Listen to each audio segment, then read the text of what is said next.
Break के बाद आपका स्वागत है। आप देख रहे हैं आज की ताजा खबर और मैं हूं आपके साथ अर्पिता आर्या। इस वक्त की बड़ी खबर यही है कि भारत और चीन के बीच सीमा पर खूनी झड़प में 20 भारतीय सैनिक शहीद हुए हैं।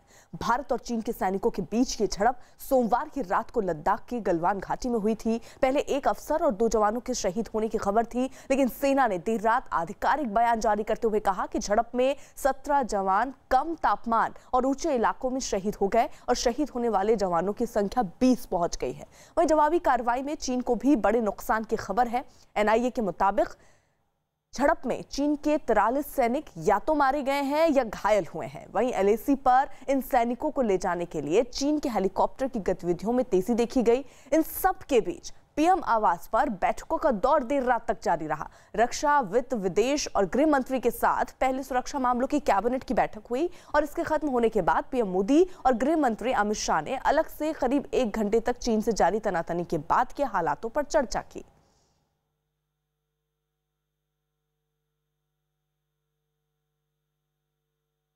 एलएसी पर झड़प पर सेना की ओर से आधिकारिक बयान दिया गया, जिसमें लिखा गया कि भारतीय और चीनी सैनिक गलवान क्षेत्र में हट चुके हैं, जहां 15-16 जून 2020 को झड़प हुई थी। झड़प में गंभीर रूप से घायल 17 भारतीय सैनिक ऊंचाई वाले इलाके में कम तापमान और चोट की वजह से शहीद हो गए। झड़प में कुल 20 जवान शहीद हुए हैं। भारतीय सेना राष्ट्र की अखंडता और संप्रभुता की रक्षा के लिए प्रतिबद्ध है। लद्दाख की गलवान घाटी में सोमवार रात को भारत और चीन के सैनिकों में हिंसक झड़प में 18 बिहार रेजिमेंट के कमांडिंग ऑफिसर कर्नल संतोष बाबू समेत 20 जवान शहीद हो गए। जान गंवाने वाले अन्य जवान भी इसी रेजिमेंट के बताए जा रहे हैं। कर्नल संतोष 18 महीने से लद्दाख में भारतीय सीमा की सुरक्षा में तैनात थे। वहीं शहीद कुंदन ओझा, शहीद सुनील कुमार और शहीद पलानी भी शामिल हैं। शहीद कर्नल संतोष के परिवार में पत्नी, एक बेटा और एक बेटी है। उनके पिता फिजिकल एजुकेशन टीचर हैं। शहीद संतोष ने हैदराबाद के सैनिक स्कूल में पढ़ाई की, फिर वो एनडीए में के लिए चुने गए थे। उनकी मां ने कहा कि एकलौता बेटा खोने से वो दुखी हैं, लेकिन बेटे की देश के लिए कुर्बानी पर उन्हें गर्व है। झारखंड के साहिबगंज जिले के दिहारी गांव में 26 साल के शहीद कुंदन ओझा 17 दिन पहले ही पिता बने थे, लेकिन अपनी बेटी का चेहरा तक वो नहीं देख पाए। उनके पिता रविशंकर ओझा किसान हैं। कुंदन 2011 में बिहार रेजिमेंट कटिहार में भर्ती हुए थे। 3 साल पहले उनकी शादी हुई थी। परिजन के मुताबिक शहीद कुंदन 5 महीने पहले घर आए थे। 15 दिन पहले उनसे फोन पर बात हुई थी। चीन के सैनिकों के साथ सीमा पर झड़प के दौरान हवलदार पलानी भी शहीद हुए। वो तमिलनाडु के रहने वाले थे। उनकी उम्र सिर्फ 28 साल की थी। तमिलनाडु सरकार ने शहीद पलानी के परिवार को 20 लाख रुपए की आर्थिक मदद और परिवार के सदस्यों को सरकारी नौकरी देने का ऐलान किया है। वहीं गलवान घाटी में बिहार के सुनील कुमार भी शहीद हो गए। वो छपरा जिले के दीघरा परसा गांव के रहने वाले थे। शाम को उनकी पत्नी मेनका राय को अधिकारियों ने फोन पर शहादत की सूचना दी। इसके बाद पूरे गांव में मातम पसरा है। शहीद सुनील के पिता सुखदेव राय 12 साल पहले सेना से रिटायर हुए थे। फिलहाल वो पश्चिम बंगाल में दूसरी सर्विस कर रहे हैं। सुनील 2 भाइयों में बड़े थे। उनकी 3 साल की एक बेटी है।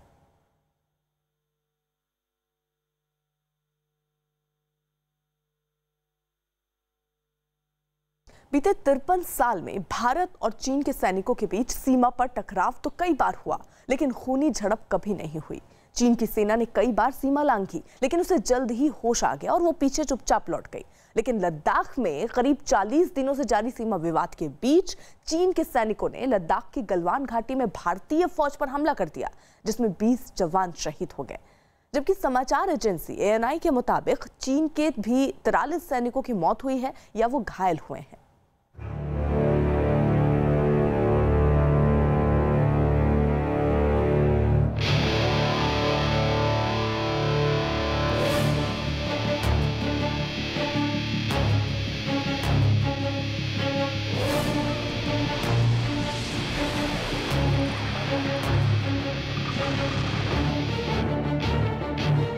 कोरोना के बीच पूर्वी लद्दाख में चीन की नापाक हरकत। गलवान घाटी में भारत और चीन की सेना के बीच झड़प।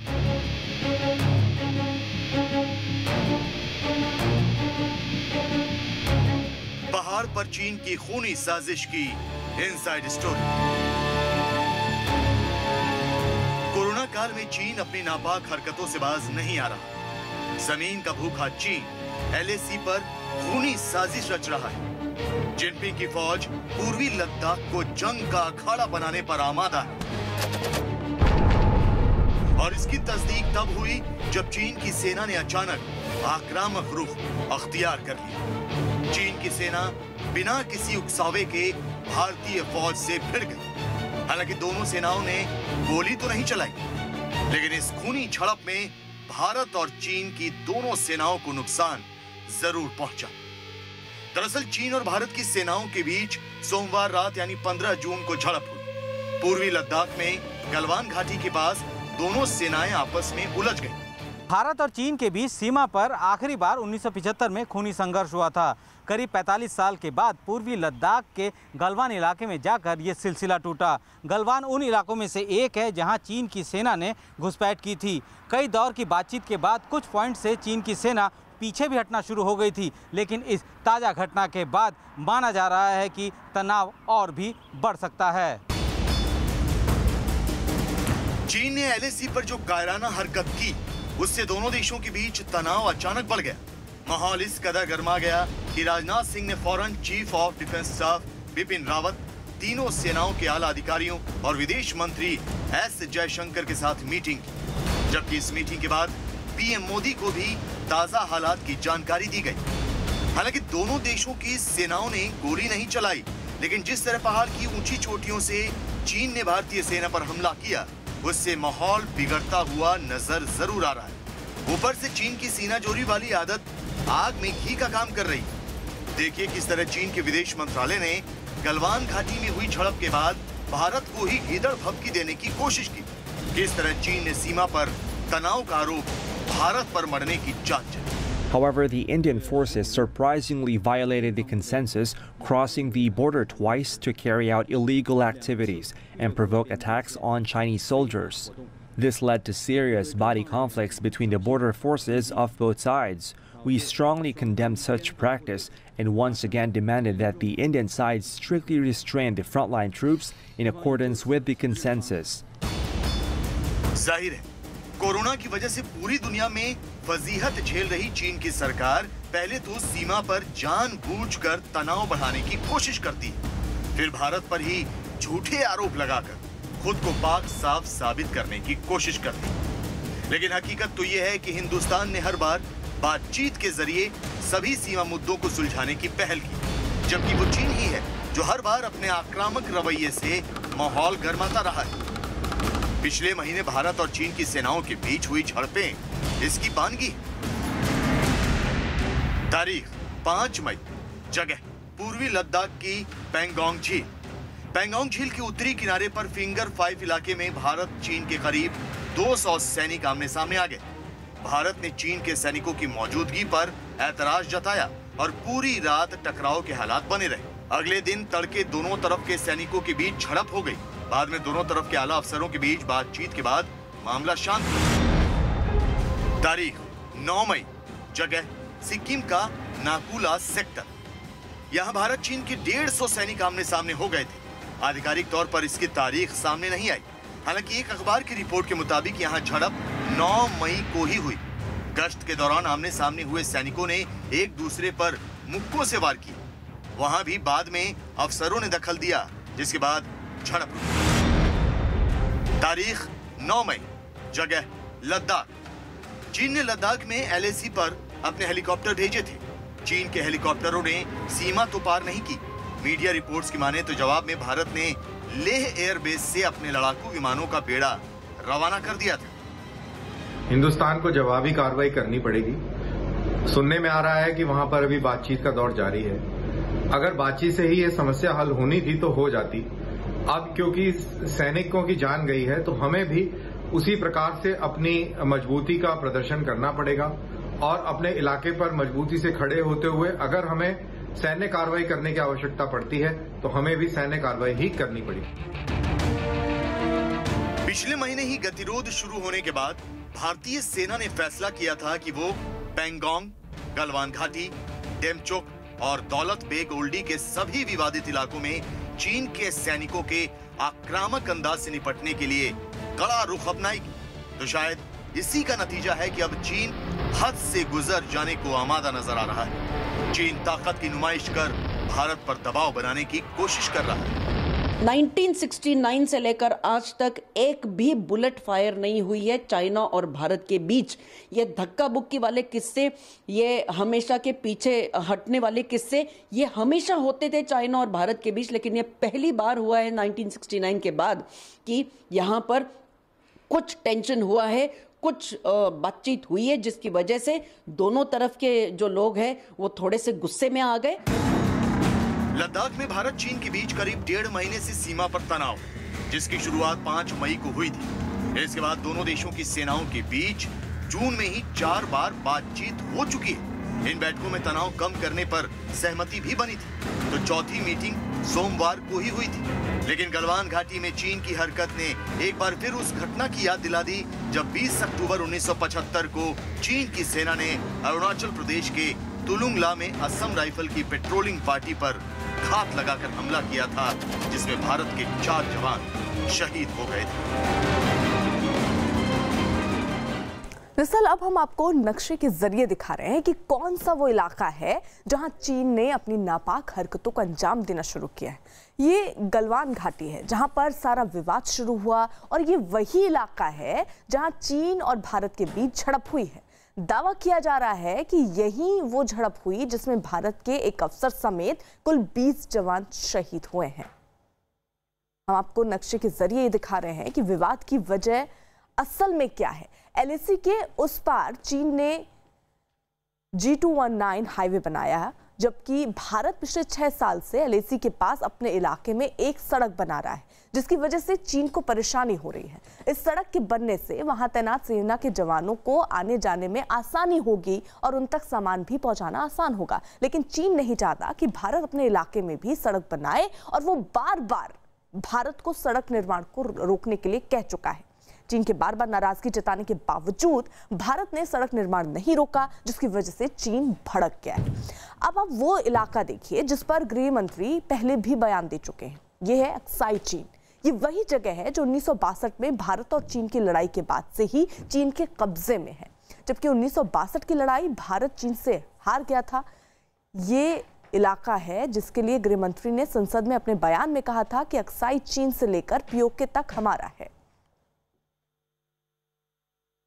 वहीं एक और नक्शे में जरा देखिए कि एलएसी के वो इलाके जहां भारत की पड़ोसी देशों से सीमा लगती है, पाकिस्तान से लेकर चीन तक का वो इलाका जहां बार बार तनाव होता है। आप देख रहे हैं पीओके पाक अधिकृत कश्मीर, एलओसी यानी लाइन ऑफ कंट्रोल, जहां पाकिस्तान अपने नापाक मंसूबों का अंजाम देने की कोशिश करता है, लेकिन भारत से हर बार मुंह की खाता है। आप देख रहे हैं लेह, लद्दाख, जम्मू कश्मीर, गलवान घाटी, जहां पर चीन से तनाव चल रहा है। एलएसी और अक्साई चीन भी आप देख रहे हैं। हम आपको बता दें कि लेह, लद्दाख, गलवान घाटी, एलएसी और अक्साई चीन वो इलाका है जहां मई से विवाद बढ़ा और नौबत दोनों देशों के बीच हिंसक झड़प तक पहुंच गया। हमारे साथ 2 सहयोगी जुड़े हुए हैं, संदीप बोल और नीरज कुमार। संदीप का रुख सबसे पहले। संदीप, चीन अपनी रोड जो है वो बना रहा है, कंस्ट्रक्शन का काम भी कर लेता है, लेकिन जब भारत करे तो ये बात उसे चुभ रही है और वो उसका विरोध कर रहा था। इसी चीज से ज्यादा बौखलाया हुआ है चीन।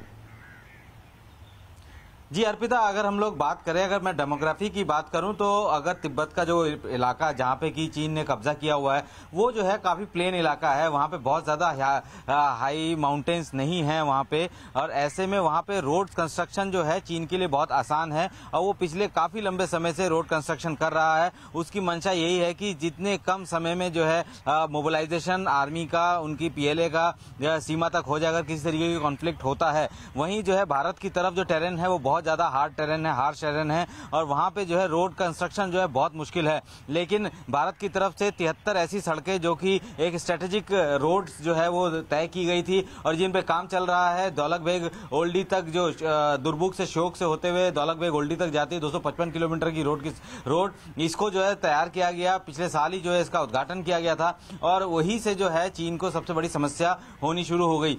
थोड़ा सा अगर मैं इनके डाटा की बात करूं तो तकरीबन, क्योंकि ये ये जो है पूरा तिब्बत जो है, जो भारत से लगती हुई जितनी भी जगह है चीन में, वो जो है 2 अलग अलग मिलिट्री रीजन में जो है इन्होंने बांट दिया है। एक जिनजियांग मिलिट्री रीजन और एक Tibet military region. Xinjiang military region में कम से कम 70,000 से ज्यादा जो है चीन के सैनिक जो है वहां पे तैनात है और 40,000 के आसपास जो है तिब्बत के इलाके में है। तो कभी भी कोई इस तरीके की सिचुएशन क्रिएट होती है, खासतौर पे कि अगर लद्दाख या नॉर्थ सब सेक्टर नॉर्थ में अगर इस तरह की सिचुएशन होती है तो ज्यादा से ज्यादा मूवमेंट जो है उनकी जिनजियांग प्रांत से ही होती है और सेकेंडरी जो है वो तिब्बत से करते हैं। तो उनके लिए सबसे खास आसानी ये है कि वहां पे मोबिलाइजेशन बहुत आसानी से कर सकते हैं, क्योंकि उन्होंने रोड जो है बहुत अच्छे तरीके से बना ली है और भारत की तरफ से भी जो है मोबिलाइजेशन के लिए रोड तैयार की गई हैं। और यही वजह है कि गलवान में जो स्थितियां बनी है, जब उन्होंने 5,000 से ज्यादा सैनिक वहां उतारे तो हम लोगों ने भी जो है बहुत कम समय में जो है अपनी उतनी नफरी जो है वहां पे खड़ी कर दी। और ये चीन को पहले से ही लग रहा था कि इस तरीके की स्थितियां हो सकती है। सवाल है यहाँ पर चीन की जो ये हरकत है अभी, हालांकि ऐसी क्या वजह है आप देख रहे हैं, या सरकार को ऐसा या क्या लग रहा है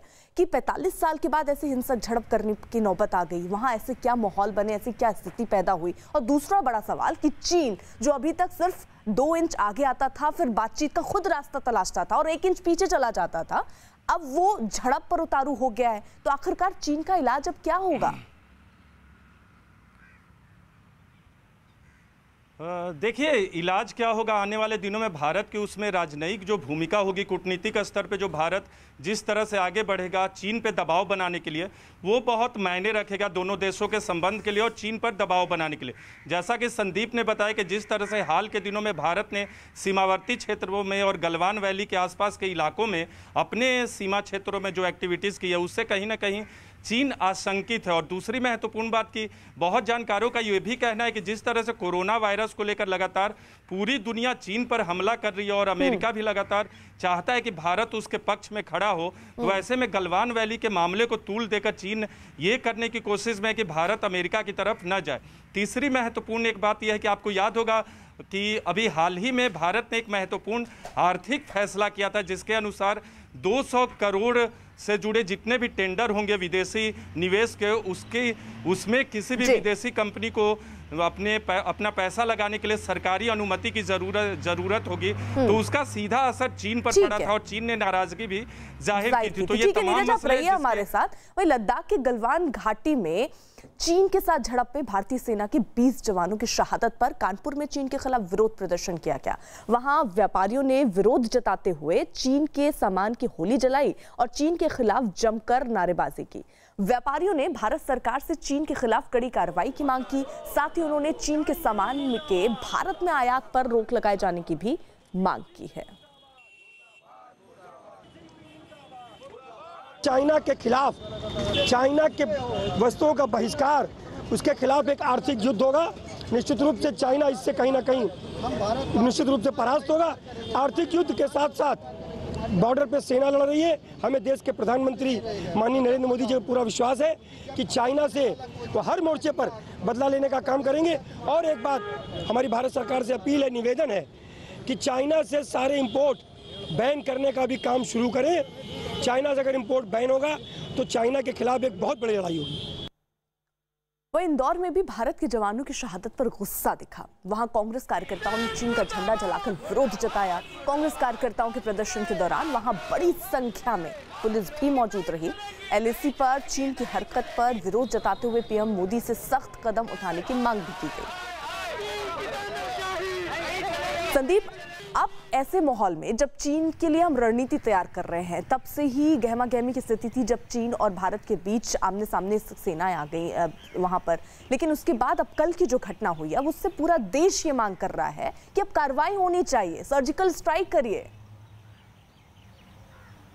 देखिए, जिस तरीके से सर्जिकल स्ट्राइक की बात कह रहे हैं वो इस इलाके में संभव नहीं है, क्योंकि किसी भी तरीके की फायरिंग जो है पूरे एलएसी पे नहीं हुई है। यहाँ पे सर्जिकल स्ट्राइक से काम नहीं चलने वाला। यहाँ अगर हुई तो पूरे आमने सामने की लड़ाई होगी या फिर बिल्कुल कुछ नहीं होगा। यहाँ पे डिप्लोमेटिक लेवल से बातचीत सुलझ जाएगी, क्योंकि ये सर्जिकल स्ट्राइक कोई टेररिस्ट आउटफिट नहीं है जो कि जिसको जाके कि अटैक करना है। पाकिस्तान में जिस तरीके से हम लोगों ने सर्जिकल स्ट्राइक किया, यहाँ पे और वहाँ पे दोनों जगह जो है समीकरण बिल्कुल ही अलग है। यहाँ दोनों देशों के बीच में व्यापार के संबंध बहुत ज्यादा है। 60,000 काफी ज्यादा जो है आयात निर्यात जो है दोनों देशों में होता है। और जिस तरीके से लोग कह रहे हैं कि वहाँ के जो है उनका बहिष्कार कर देना चाहिए, चीन के सामान का बहिष्कार कर देना चाहिए, क्योंकि जितना भी बिजनेस होता है वो सारा का सारा एक साइकिल पर निर्भर करता है। अगर आज अगर वहाँ के सामान का निर्यात या आयात करना बंद कर देते हैं तो जाहिर सी बात है कि यहाँ जो छोटी छोटी कंपनीज है, जो फैक्ट्रीज हैं जो कि वहाँ का सामान लेके यहाँ पे मैन्युफैक्चरिंग करते हैं, वो ठप हो जाएंगी पूरी तरीके से। तो सरकार कहीं ना कहीं चीजों पे जरूर ध्यान दे रही हो, क्योंकि आपको याद होगा पीएम मोदी ने सीधे तौर पर आत्मनिर्भरता की बात कही थी। उसके बाद से ही लगातार ये कहा जा रहा था कि जो विदेशी कंपनियां हैं उसको दूर करके जो है अपने देश में कंपनी को जो है बढ़ावा दिया जाए। तो ये एक दबाव की रणनीति हो सकती है। हो सकता है कि आने वाले दिनों में इस तरीके की चीजें हो, लेकिन फौरी तौर पर एकदम से अगर ये सारी चीजें बंद होती है तो उसका असर भारत में ही पड़ेगा। तो जाहिर सी बात है कि हमारे साथ जुलाई 1962 में जिस गलवान घाटी से चीन ने जंग का माहौल बनाना शुरू किया था, उसी गलवान घाटी में एक बार फिर चीन की सेना खूनी खेल की शुरुआत कर चुकी है। वो भी ये जानते हैं कि गलवान घाटी पर चीन का कोई दावा हो ही नहीं सकता। दरअसल चीन की नजर गलवान घाटी से गुजरने वाली भारत की उस सड़क पर है जिसका रणनीति महत्व काफी ज्यादा है। लेह से दौलतबाग ओल्डी तक जाने वाली 323 किलोमीटर लंबी ये सड़क चीन की आंखों में चुभ रही है। ऊपर से भारत गलवान घाटी में एक पक्का पुल बना रहा है जिसे चीन और ज्यादा बौखलाया हुआ है।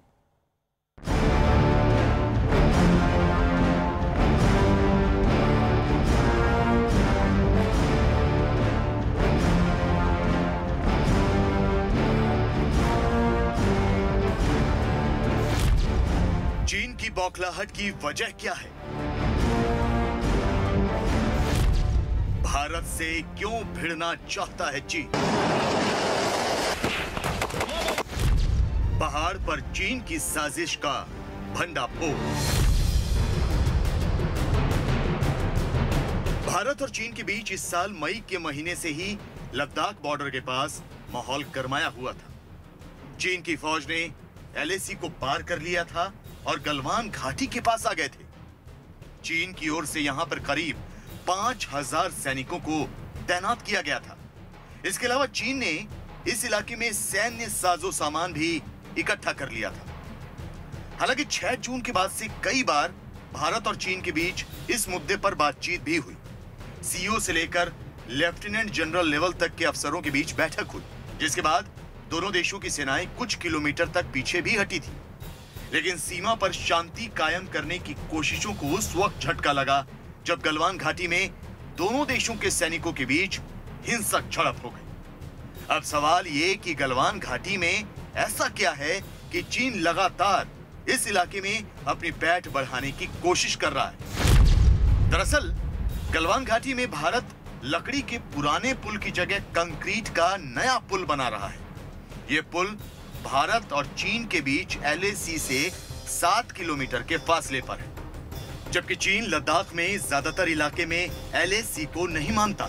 यही वजह है कि भारत की ओर से बनाए जा रहे कंक्रीट के पुल पर चीन ने विरोध दर्ज कराया, लेकिन भारत ने चीन के विरोध के बाद भी इस इलाके में सड़क और पुल बनाने का काम जारी रखा हुआ है। गलवान घाटी के जो डोमिनेट करने वाली हाइट्स हैं उनके ऊपर अपनी हरकत कर दी है, उनको कब्जाना चाहते हैं, जिससे कि लड़ाई के हालात में जब भी कभी हिंदुस्तान की सेनाएं इस रोड का इस्तेमाल करें तो चाइनीज बड़े आसानी से गलवान हाइट पर डिप्लॉयमेंट के साथ वो हमारे को नुकसान पहुंचा सकते हैं और हमारी जो योजना है उसको में खलल डाल सकते हैं। गलवान घाटी के मुहाने पर ही पेट्रोल पॉइंट 14 है। ये वो जगह है जहां भारत और चीन की सेनाएं एक दूसरे से मिलती हैं, बैठकें भी करती हैं। इस इलाके में गलवान नदी बहती है, जिसे सिंधु नदी का हिस्सा माना जाता है।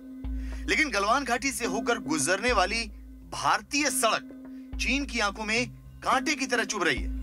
आपको मैप के जरिए दिखाते हैं कि गलवान घाटी में पुल के अलावा ये सड़क भारत के लिए कितनी अहम है और इस सड़क से चीन इतना खौफ क्यों खाता है। दरअसल लेह से दौलत बेग ओल्डी तक भारत की 323 किलोमीटर लंबी सड़क है जो गलवान घाटी से होकर गुजरती है। इसे DSDBO रोड कहा जाता है, जिससे भारतीय सेना अपनी पोस्ट तक आती जाती है। इसी सड़क के जरिए सियाचिन ग्लेशियर तक सेना को रसद भी भेजी जाती है। इस सड़क पर गलवान घाटी के पास ITBP के 2 पोस्ट भी हैं। लिहाजा इस सड़क को बाधित करने के लिए चीन ने गलवान में अपने सैनिकों की तादाद बढ़ाई। चीन ने गलवान में मौजूद विवाद के केंद्र तक साल 2016 में ही एक पक्की सड़क बना ली। इस पक्की सड़क के जरिए चीन हथियार और सैनिकों को यहाँ भेजता रहा। इसके अलावा चीन ने गलवान नदी की घाटी में छोटी छोटी चौकियां भी बना ली। गलवान घाटी से उतरकर और श्योक दुर्बुक रोड को काट देना है, और ये कार्रवाई करने के लिए चाइनीज को अपनी बड़ी भारी तोपों को आगे लाना पड़ेगा, रसद लानी पड़ेगी, और इस सब के लिए उनको रोड्स की आवश्यकता है। तो इसीलिए उन्होंने अपना रोड इंफ्रास्ट्रक्चर जो है अपनी तरफ काफी सुदृढ़ कर लिया है, काफी अच्छा बना लिया है कि ऐसी स्थिति पड़े तो वो बड़े से बड़े हथियारों को हमारे ऊपर निशाना लगा सकें। जाहिर है गलवान घाटी में दारबुक श्योक दौलत बेग ओल्डी रोड रणनीति के लिहाज से भारत के लिए बेहद अहम है। ये रोड काराकोरम के पास तैनात जवानों तक सप्लाई पहुंचाने के लिए भी अहम है। लिहाजा इसी सड़क की वजह से मई के महीने में भारतीय और चीनी सैनिकों का गलवान घाटी में आमना सामना हुआ। माना जाता है कि चीनी सैनिकों ने गलवान नदी के रास्ते LAC को पार किया और इनका सामना भारत के पेट्रोल पॉइंट 14 जिसे PP-14 भी कहा जाता है वहां मौजूद सैनिकों से हुआ। हालांकि भारत और चीन के बीच मिलिट्री लेवल पर बातचीत से गलवान नदी घाटी के पेट्रोलिंग पॉइंट 14, 15 और 17 से चीन की सेना पीछे हटने लगी थी, लेकिन वो तो सिर्फ एक दिखावा भर था। चीन गलवान घाटी में मौजूद उस इलाके पर कब्जा करना चाहता है जहां से होकर भारत की DSDBO रोड जाती। चीन रणनीतिक बढ़त बनाने के लिए यहां अपना झंडा गाड़ना चाहता है, लेकिन चीन की इस चाल को भारत कभी कामयाब नहीं होने देगा। भारत आज भी इस इलाके में पक्के पुल बनाने के साथ साथ सड़क निर्माण का काम जारी रखे हुए है। हिंदुस्तान का वर्चस्व और हिंदुस्तान की जो साख है पूरी दुनिया में जिस प्रकार से वो बढ़ रही है, जिस प्रकार से G7 में शामिल होने का न्योता मिलता है, जिस प्रकार से दुनिया हिंदुस्तान में इन्वेस्टमेंट करने के लिए आतुर है कोविड-19 के हालातों की वजह से, तो मेरे ख्याल से ये सब चीजों की चलते चीनी बौखला गए हैं। चीन के साथ सीमा विवाद कोई नया नहीं है, लेकिन कोरोना काल में चीन कुछ ज्यादा ही आक्रामक नजर आ रहा है। वो भारत को उकसाने की कोशिश कर रहा है। चीन अपनी विस्तारवादी नीति को अमली जामा पहनाना चाहता है। यही नहीं, चीन दुनिया में कोरोना फैलाने का गुनाह छिपाने के लिए भी ऐसे हथकंडे अपना रहा है। लेकिन वो ये भूल रहा है कि भारत अब 60 के दशक वाला भारत नहीं, बल्कि 2020 का नया हिंदुस्तान है, जो दुश्मन को सबक सिखाने से भी पीछे नहीं है।